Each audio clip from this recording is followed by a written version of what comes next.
আল্লাহ তাআলা যখন কারোর উপর অনেক বেশি খুশি হয় তখন নাকি তাদের বাসায় মেহমান পাঠায়। অ্যান্ড আলহামদুলিল্লাহ আমার বাসায় একের পর এক মেহমান আসতেই থাকে। সুন্দর করে টেবিল গুছিয়ে বিভিন্ন ধরনের খাবার টেবিলে পরিবেশন করে মেহমানদেরকে মেহমানদারি করতে কিন্তু আমার অনেক বেশি ভালো লাগে। একদিন শ্বশুর শাশুড়ি তো অন্যদিন মা বাবা, একদিন ভাই বোন তো অন্যদিন ননদ ননা, সবকিছুর জন্যই আলহামদুলিল্লাহ। পরিবারের যে মানুষগুলো কখনো আমার বাসায় একটিবারের জন্য পাও ফেলেনি, সেই মানুষগুলোকেও আল্লাহ তাআলা আমার বাসায় খুশি হয়ে পাঠিয়েছেন। এই তো রাত্রেবেলাও আমার ছোট মামা শ্বশুর, তারপর আমার হাজবেন্ডের খালাতো ভাই, যারা কিনা আমার বাসায় কখনো আসেনি, প্রথমবারের মতো আমার বাসায় এসেছেন। এন্ড সবাই মিলে খুব সুন্দরভাবে আমি ডিনার সার্ভ করেছি। ডিনার করে তারপর তারা চলে যায়। আর সকালবেলায় আমার দুইটা ননাস, তারপর আমার ভাইয়া তো ছিলই, আমার ভাবিরা, তারপর আমার আম্মুও ছিল। এন্ড ভাইয়া ভাবি কিন্তু আজকে চলে যাবে, যার জন্যই আসলে এই সকল আয়োজন।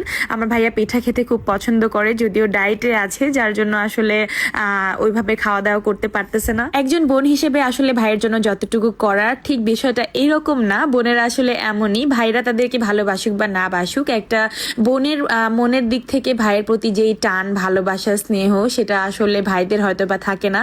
আমি জানি না সব ভাইয়েরা একই রকম কিনা, তবে বোনেরা যেভাবে ভাইদেরকে ভালোবাসে, স্নেহ করে, সেভাবে হয়তো বা কোনো ভাই ব্যস্ততার কারণেই হোক বা যেই কারণেই হোক বোনদেরকে অতটাও মনে করে না। আজকে আমার বাসায় বেশ জম্পেশ আয়োজন ছিল দুপুরের খাবারে। পিঠা, পুলি, গোস্ত, পোলাও সবকিছুই ছিল। তারপরে রাত্রেবেলা আমি একটা সুন্দর ডেজার্ট বানিয়ে সবাইকে সার্ভ করি।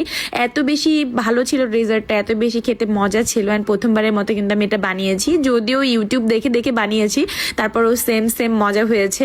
জানি না এই ডেজার্টটা খেতে কার কেমন লাগে, তবে এই গরমে যদি কেউ আমের কোনো রেসিপি পছন্দ করো তাহলে অবশ্যই এই ডেজার্টটা বানিয়ে খাবে।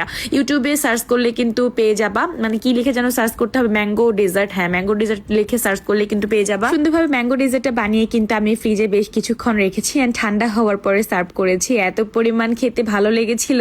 তারপর নিজেদের খাওয়া দাওয়া শেষ করে তো এই যে আমার বড় ছেলেকে খাওয়াইতে বসি, তাকে খাওয়াইতেই আমার প্রায় 2 ঘন্টা লেগে যায়। মানে আমি জানি না একজন মায়ের থেকে, মানে একজন মা ছাড়া অন্য কারো এরকম ধৈর্য হবে কিনা একজন সন্তানকে 2 ঘন্টা একটানা বসে খাওয়ানোর।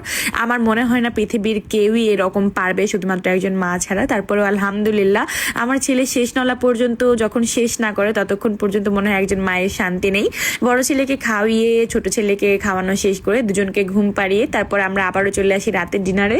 অ্যান্ড আজকে রাতের ডিনারে কিন্তু বেশ সিম্পল কিছু খাবার ছিল। খাওয়া দাওয়া শেষ করে আমরা সবাই ঘুমিয়ে পড়ি। এই তো বাচ্চা কাচ্চা, সংসার, বিজনেস সবকিছু নিয়ে কেটে যাচ্ছে এভাবেই আমার ব্যস্ততার সাথে প্রত্যেকটা দিনগুলো। আমার মনে হয় পৃথিবীর প্রত্যেকটা মানুষেরই ছুটি থাকলে একজন মায়ের কখনো কোনো ছুটি থাকে না, কখনো কোনো দিবস নেই যেই দিবসে একজন মা ছুটি পায়। সবকিছুর জন্য আলহামদুলিল্লাহ একজন মায়ের আসলে কোনো তুলনাই হয় না অন্য কোনো কারোর সাথে।